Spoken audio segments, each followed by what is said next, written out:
Tonight on CTV3 News, coordinated drug bust in Corozal. 3 arrested after cannabis discovery.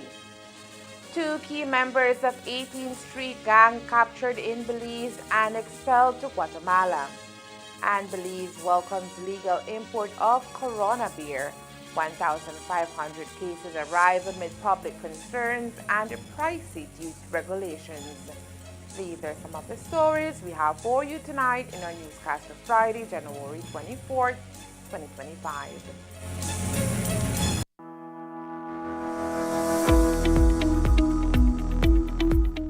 The New World screwworm is a serious threat to livestock, pets, wildlife, and even humans.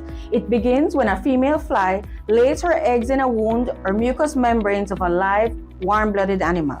These eggs hatch into larvae that burrow into the flesh and feed on living tissue, causing severe damage if left untreated. Monitoring your animals regularly is key. Check your livestock and pets for any wounds. No matter how small, even something as tiny as a tick bite can attract New World screwworm flies. Clean and treat all wounds immediately. Keep them covered and monitor them for any signs of infection or larvae. Early treatment is critical to stopping screwworm infestations. If you suspect an infestation, notify your local authority, PAHA, BLPA, or the Ministry of Agriculture right away. Quick action can prevent the spread and protect your livestock and community. Together, we can protect our livestock industry by preventing New World screwworm from entering Belize.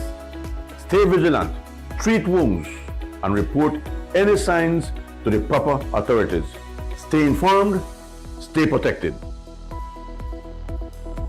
Prepárate para la acción de la Premier League en la aplicación Max, disponible a través de Centar. No te pierdas ningún gol. Vive cada partido. Sumérgete en profundidad, entrevistas a jugadores y análisis de expertos. Disfruta del deporte en cualquier momento y en cualquier lugar con la aplicación Max. Para más información, llama al 380-0101.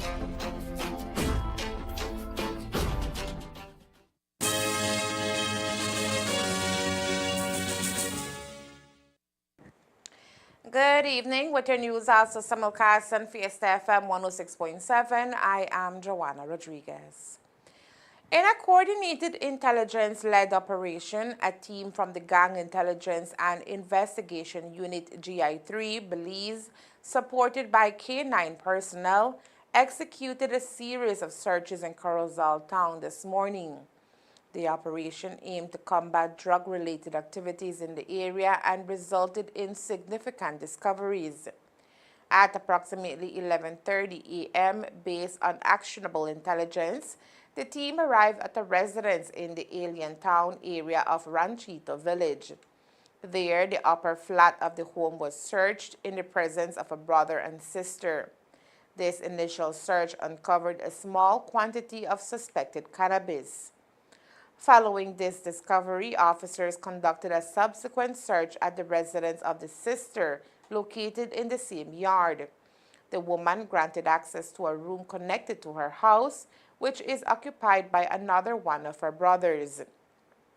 During the search, a cupboard was moved, which revealed an opening in the floor that concealed a substantial amount of suspected cannabis.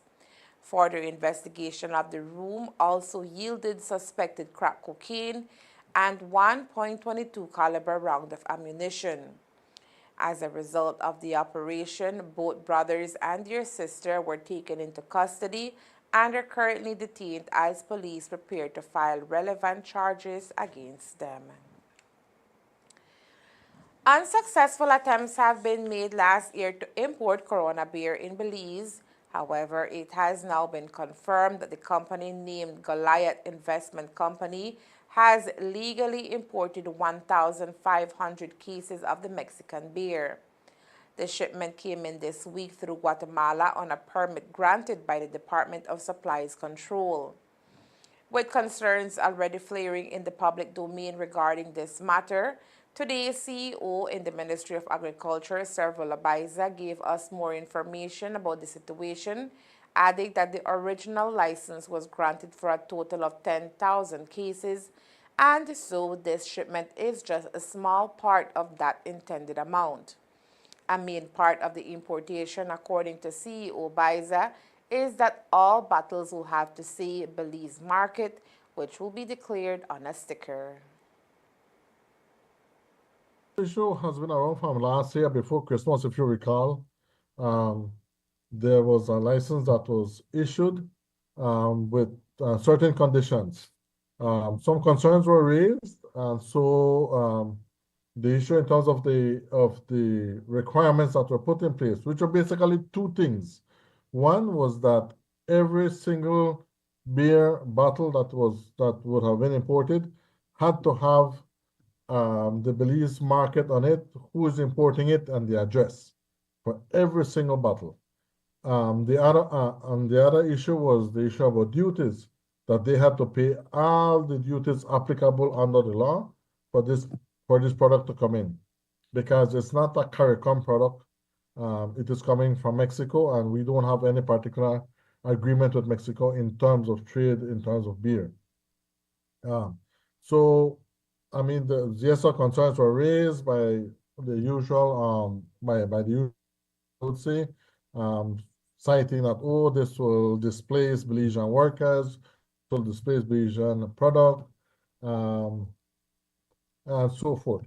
So everything was, and I guess because of the holidays also, everything was put on hold until the importer could show that they were meeting all the requirements that were put in place. And that is what happened, and eventually the product was brought in. The original license was for 10,000 cases.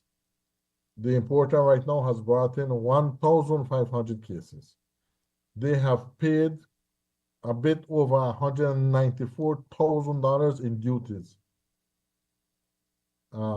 So each single bottle has the Belize Market label on it, and so they have met all the requirements that were asked of them. The duties on the imported beer were substantial and will thus make the product pricey. With a projected price of close to $150 for a case of 24, CEO Biza says the product is ultimately earmarked for the tourism sector. The market that they're looking at is the tourism sector. The reason why is very clear. If you are paying over $194,000 in duty for 1,500 cases, you do the math. One case of beer would have to sell over $100 a case of beer. Who in Cayo or Belize or Iraq will buy a case of beer for over $100? CEO Biza also responded to the concerns being raised of contraband skyrocketing on this product as a result of the legal importation. Well, I mean, contraband is always contraband. It always exists. I mean, the product is clearly defined as one that is legal because of the Belize market, just like liquor that is contraband, just like whatever other products that are contrabanded. I mean, this issue about the market label was discussed at length with customs, and they were the ones who were saying, well, once it's properly labeled that we can identify which one is contraband and which one is legal, then we minimize this particular issue of contraband. So that was why that requirement was strictly adhered to and put in place. CEO Biza also clarified that although the original license was for 10,000 cases of Corona beer, if the importer wishes to import more of the product, they will need to reapply for a new license. In a significant breakthrough in the fight against organized crime, two prominent members of the notorious 18th Street Gang, Mara 18, have been apprehended here in Belize following a coordinated operation involving law enforcement agencies from El Salvador, Guatemala, and Belize. The individuals identified as Rafael Miguel Angel Leiva and Oscar Francisco Portillo Alvarez, alias Ninja, are wanted for serious charges including homicide and extortion. El Salvador's Minister of Security, Gustavo Villatoro, confirmed the successful capture of the gang members, emphasizing that they will face prosecution in the specialized courts against organized crime. The operation marked a crucial collaboration between Interpol investigators in Guatemala and Belizean authorities, showcasing the commitment of Central American nations to combat the pervasive influence of gangs in the region. The operation culminated with the gang members being handed over at the agency zone in Melchor de Mencos. The 18th Street Gang has been a notorious presence in Central America, engaged in violent crimes and extortion. The hunt for gang members often necessitates cross-border cooperation, as migratory patterns allow them to evade authorities. This latest capture sends a strong message to other gang members and highlights the increasing effectiveness of collaborative law enforcement initiatives throughout the region. Earlier this week, a group of local farmers accompanied by Agriculture Minister Honorable Jose May took part in a field visit at a farm in Petén, Guatemala that is producing white potatoes. The visit provided farmers with a comprehensive view of the practices used in the planting, management, and harvesting of Frito-Lay 2312 variety of potato, which has been grown successfully on the farm in Petén. The visit comes following a visit to Belize in 2024 by PepsiCo, the producers of Frito-Lay chips, who were looking at potential partnerships with Belizean farmers. During the visit to Petén, farmers attended a presentation by technical expert Elier Yasman Leon Martinez, who shared valuable insights on environmentally friendly market practices and innovations for potato farming. This session also addressed common diseases and viruses that affect potato production, further equipping the Belizean farmers with greater knowledge to enhance their farms' productivity and sustainability. The trip, according to Agriculture CEO Servo Labaiza, opens doors for local farmers to venture into the production of white potatoes and a potential export opportunity in the future. Last year, we had a visit from PepsiCo, and they are interested in getting product for their chips. They produce Frito-Lay, the chips. So, you know, Pepsi has the product, the beverages, but they also have a food line also. And so they are looking for farmers to produce potato for their chips. So they came to us last year, and one of the things that we said, well, you know, it would be interesting to see, well, so obviously we're interested, if we could do something like that, to have some of our farmers do some contract farming with the company to produce specifically for them. And so they were the ones who were encouraging us to do this visit right across the border. I believe it was in the area of Poptun, where there's a farmer, they have this white variety of potato growing, which is used to do the potato chips for the Frito-Lay line.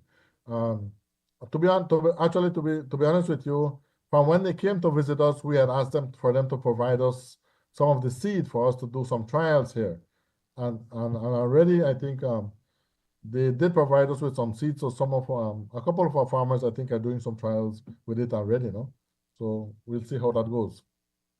But it looks promising. A total of 15 potato farmers from Belize participated in the tour, which was facilitated by the Belize Marketing and Development Corporation, BMDC, and the Ministry of Agriculture in Petén, Guatemala. Coming up next, Belize's sugar industry set for revitalization with $50 million Green Climate Fund grant as it navigates climate challenges. Stay tuned. Corozal Cable Technician vacancy. Looking to join a growing and innovative company in the telecommunication industry? At Centar, we believe the work you do should be as empowering as the services we provide and deliver to our customers.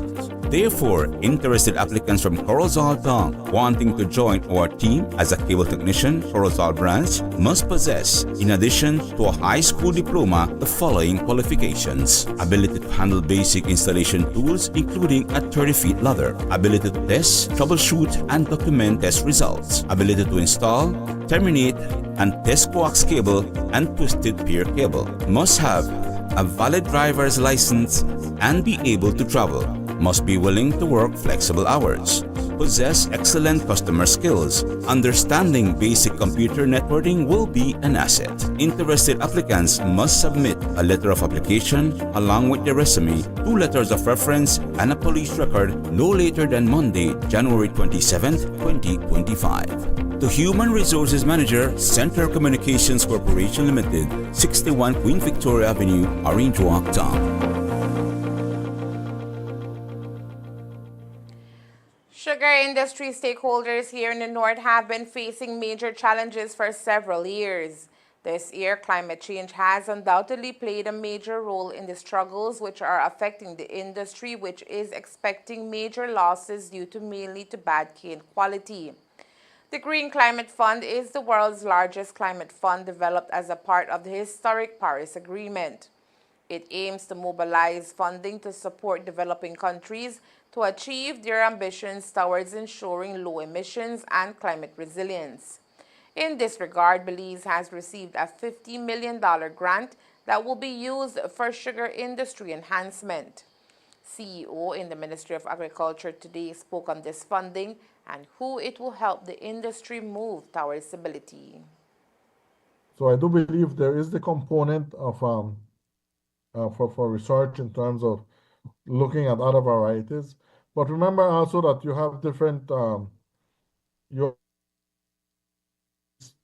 coming up every time. For instance, the issue with Fusarium, for instance, that is a new challenge right now for our farmers. So now we have to look at climate resilient, but also we have to look at some varieties that are more tolerant to the fungus. And so, conditions are always changing. And so I think we have to always be trying to adapt to these new realities, no? I mean, look at the rain pattern right now. It literally hasn't stopped raining from November right now. It really hasn't stopped raining. And so I think it's something that will never stop, that we will have continuously be looking at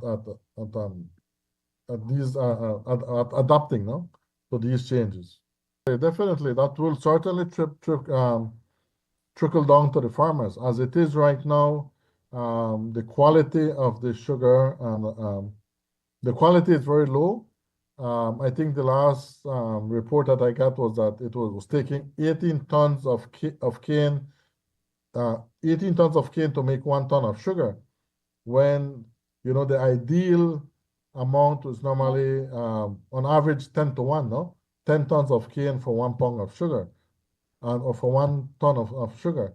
So obviously, and that relates to the price. So that means that certainly would affect the price that the farmers would get. There's no ifs and buts about it, no? Agriculture CEO Servulo Baiza today also spoke on a recent announcement by Belize Imports and Goods Limited, BIG, which is a subsidiary of Bowen and Bowen, about their appointment as distributor for Bimbo brands in Belize. In a release earlier this week, the company highlights Bimbo products which will be available through this partnership, which includes Pingüinos, Submarinos, Principe, and Canelitas. The release adds, and we quote, "The products will initially be available in the Belize district and will be gradually rolled out to the rest of the country in the coming months," end quote. The situation is being looked at by the Ministry of Agriculture, according to CEO Baiza, particularly as it relates to the possible importation of products which are similarly produced here in Belize. No. Well, we have not put nothing on no media saying that the ministry will be allowing them to import anything. Let me clarify that let me be emphatic about that. The ministry has not put nothing nowhere saying that we are allowing Boeing and Boeing to import anything related to Bimbo.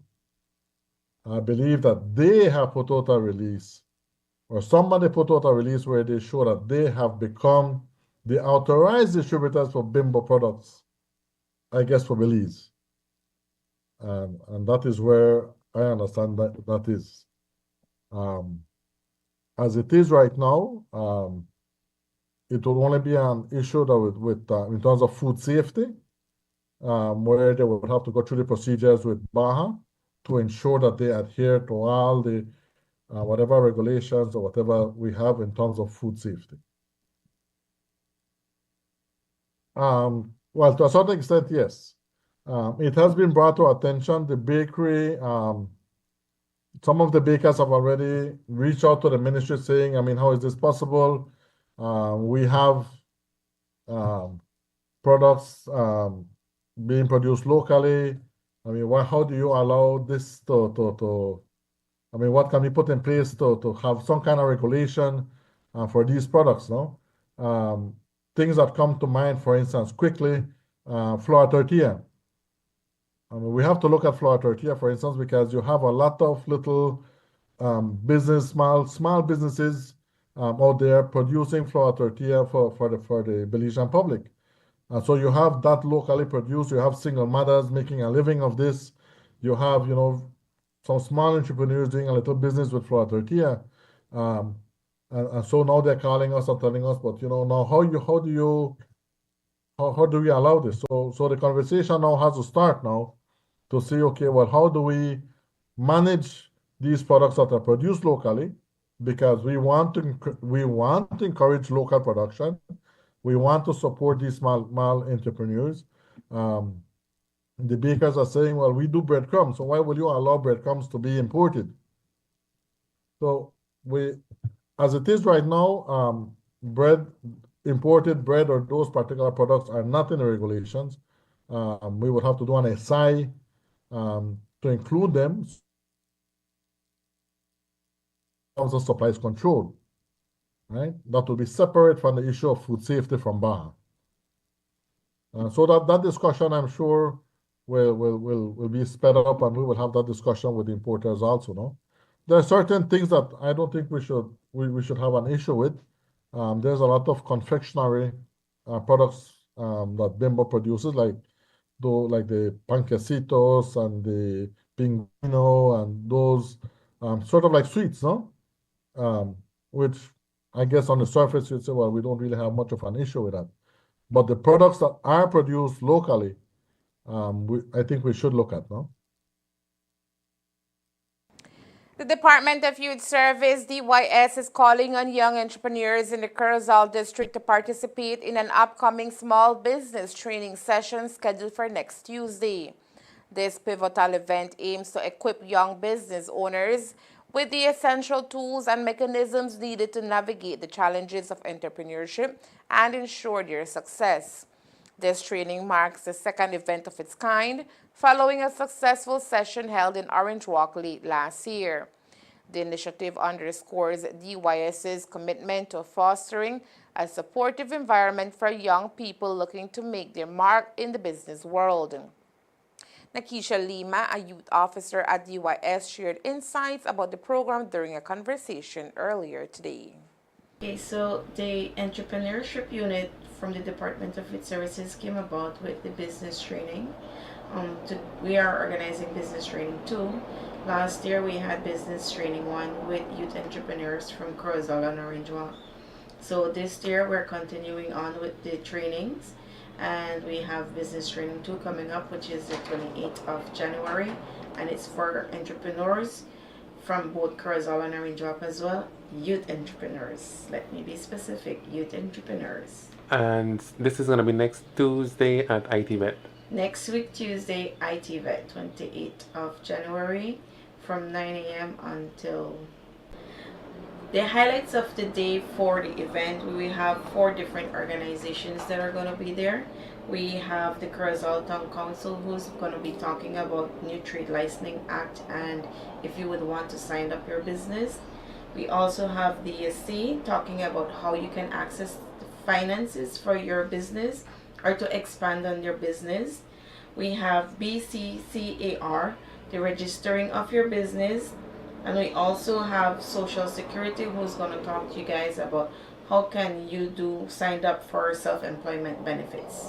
And is it a per invite event or just open to everybody? The event is open to youth entrepreneurs between the ages of 16 to 29. If you're within those age and you're a youth entrepreneur and want to learn a little bit more on how to expand your business, how to sign up for self-employment benefits and how to access finance from DFC to expand on your business, how to register your business, this is an opportunity for you. You can contact the Department of Youth Services Curacao if you're from Curacao at 402-0440. Or you can visit our office at the corner of 9th Street and South End.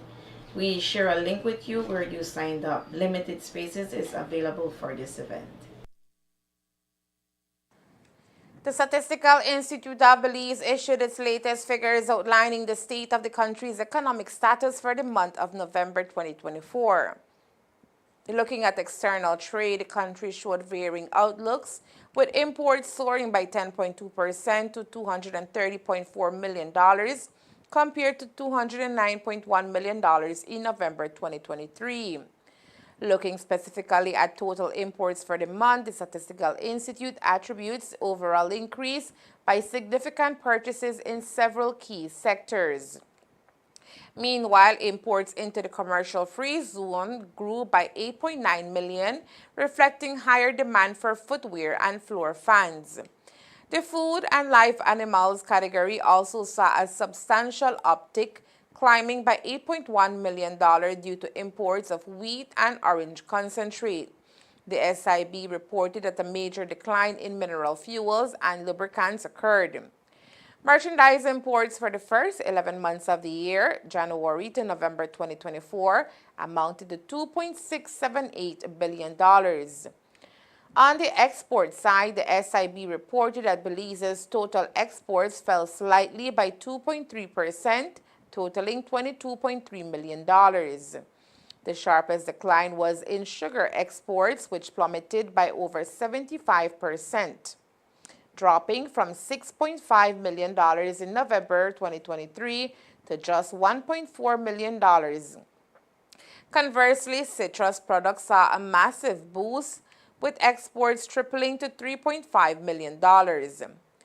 Revenues from exports to the other European Union countries declined by $2.7 million for the month, from $4.7 million to $2 million, largely due to reduced sugar exports to the region. In contrast, export revenue from the United States of America increased by $1.6 million from $4 million in November of last year to $5.7 million in November of this year. Additionally, improved cattle exports led to a $1 million rise in revenue from Mexico. Despite these fluctuations, the SIB stated that the overall export trend for the first 11 months of 2024 remained stable, with a slight 0.4% increase compared to the same period last year.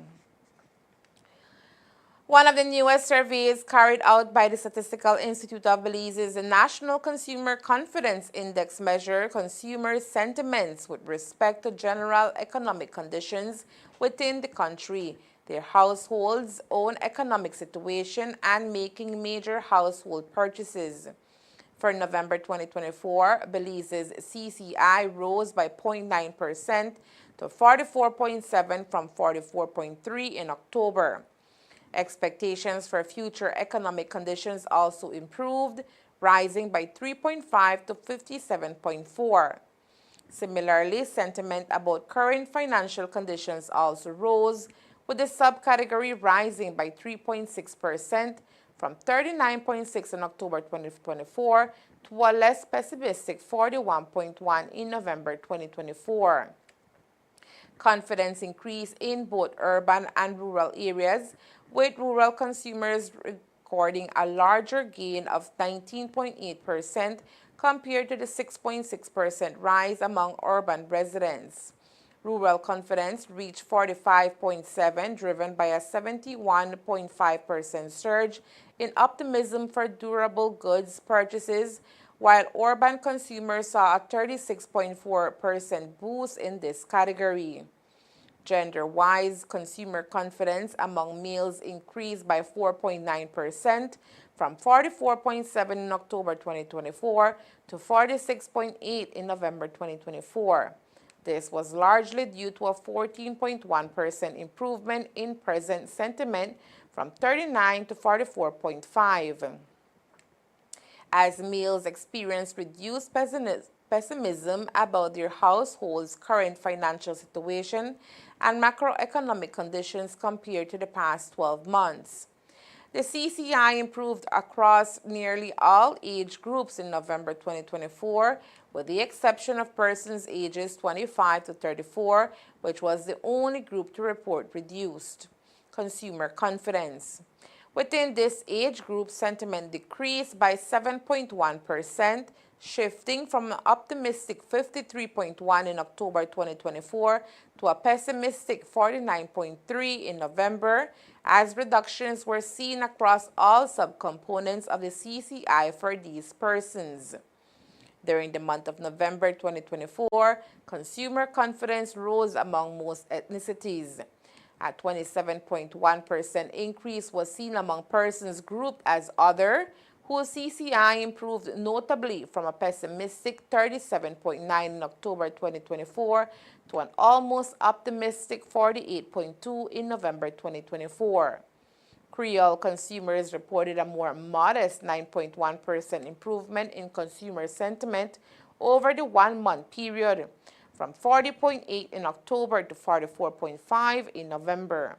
On the other hand, confidence was down by 4% among mestizo Hispanic persons.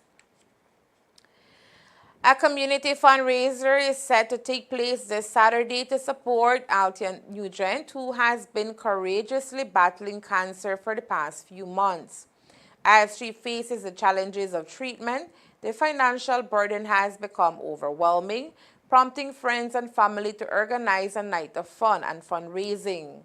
Dynamics of Belize will provide live entertainment at the event, which will be held at the scenic Balthazar Park, located in Paraíso Village. The vibrant atmosphere will also feature Belizean artist miming. A $20 cover charge per couple will grant entry to the dance, where community members will not only have an opportunity to unwind and have fun, but also lend their support to a worthy cause. Buenas tardes, estoy invitando a todos para este magno evento que va a suceder en el Parque de Paraíso para una noble causa, para hacer recaudar fondos para un cáncer fundraiser que es para mi mujer. Esperamos todos, ahí estará Dynamics junto con Maimi. ¿A qué horas? Habrá mucho de beber y de comer. El baile empezará desde las 9 de la noche hasta las 2 de la mañana. ¿Y Maimi va a hacer presentación? Maimi va a estar presentando desde las 10 de la noche. The event starts at 9 p.m. this Saturday, promising a night filled with laughter, music, and dancing, all for the benefit of Althea Nugent's treatment. And there is more news after the break. Stay tuned. Attention farmers. The New World screwworm is a serious threat to livestock, pets, wildlife, and humans. It causes yield losses, damages the quality of meat and skins, and can even kill them if left untreated. Check your animals daily. If you see any wounds on them, treat them immediately. Prevention is key. Apply approved healing and fly repellents to the navel of newborn animals after dehorning, ear tagging, or any other practice that leaves wounds on your animals to ensure your animals' well-being. If you notice worms in unusual wounds, report them immediately. Call Baja at 824-4872 or text or WhatsApp 670-7003 or call your nearest Ministry of Agriculture office. And don't forget, never transport or receive animals with injuries. Together, we will prevent the spread of this dangerous disease. This message was brought to you by Baja, OIRSA, AICA, USDA, and the Ministry of Agriculture, Food Security and Enterprise. Ladyville Cable Technician vacancy. Looking to join a growing and innovative company in the telecommunication industry? At Centaur, we believe the work you do should be as empowering as the services we provide and deliver to our customers. Therefore, interested applicants from Ladyville wanting to join our team as a cable technician, Ladyville branch, must possess, in addition to a high school diploma, the following qualifications: ability to handle basic installation tools, including a 30-feet ladder, ability to test, troubleshoot, and document test results, ability to install and terminate and test coax cables and twisted pair cable, must have a valid driver license A and be able to travel, must be willing to work flexible hours, possess excellent customer service skills. Understanding basic computer networking will be an asset. Interested applicants may submit a letter of application along with their resume and 2 letters of reference and a police record no later than Monday, January 27, 2025 to Human Resources Manager, Centaur Communications Corporations Limited, 61 Queen Victoria Avenue, Orange Walk Town. The Belize Fisheries Department BFD has announced that the sea cucumber fishery will be closed from February 1st to July 31st, 2025. This closure is in line with statutory instruments number 67 of 2009 and number 107 of 2022. During this period, it will be illegal to harvest, buy, sell, or possess sea cucumbers. The fishing season opened on September 1st, 2024 and was set to end January 31st, 2025 or when the catch quota was met. Under these laws, no person shall fish for, harvest, buy, sell, possess, export, or attempt to export any sea cucumber species between February 1st and July 31st, inclusive in any year, stated BFD. Violating this closure, including possession of sea cucumbers during this period, will be charged and prosecuted in a court of law in accordance with the fisheries regulations. The department encourages public cooperation in conserving this important resource. For more details or to report illegal fishing, the public can reach the Fisheries Department at 224-4552 or email fisheries_department at fisheries.gov.bz. Belize has become a leader in the fight against money laundering, terrorism financing, and weapons proliferation, according to the latest report from the Caribbean Financial Action Task Force. Belize has not only surpassed expectations, but has set a new standard for technical compliance, earning fully compliant ratings for 38 out of 40 key anti-money laundering measures. The CFATF's fourth round Mutual Evaluation Report, MER, highlighted Belize's impressive ratings in both technical compliance and effectiveness. Belize now has the distinction of having the strongest technical compliance rating in the world, surpassing the previous record holder, Qatar. In terms of effectiveness, Belize also performed strongly with substantial ratings in 5 of the 11 immediate outcomes, including a regional first in proliferation financing. Belize has a robust regime in place to ensure that ML is identified, investigated, and prosecuted. This framework consists of laws, working groups, and policies within the different law enforcement and prosecutorial agencies. CFATF reported. According to the government of Belize, this success is the result of nearly 2 years of rigorous evaluation and collaboration among Belize's national authorities, which culminated in the country achieving regular follow-up status, a distinction held by less than 15% of the world's nations.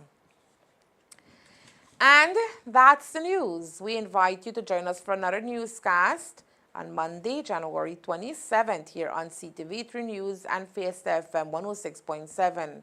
Remember that to read a text version of the news, you can visit our website at CTV3NEWSCAST.com. You can also log on to our Facebook page for current stories at facebook.com/CTV3BelizeNews or our YouTube channel at CTV3 News BZ. From all of us here at CTV3 News, have a safe and pleasant weekend. Thank you for watching and listening. Good night.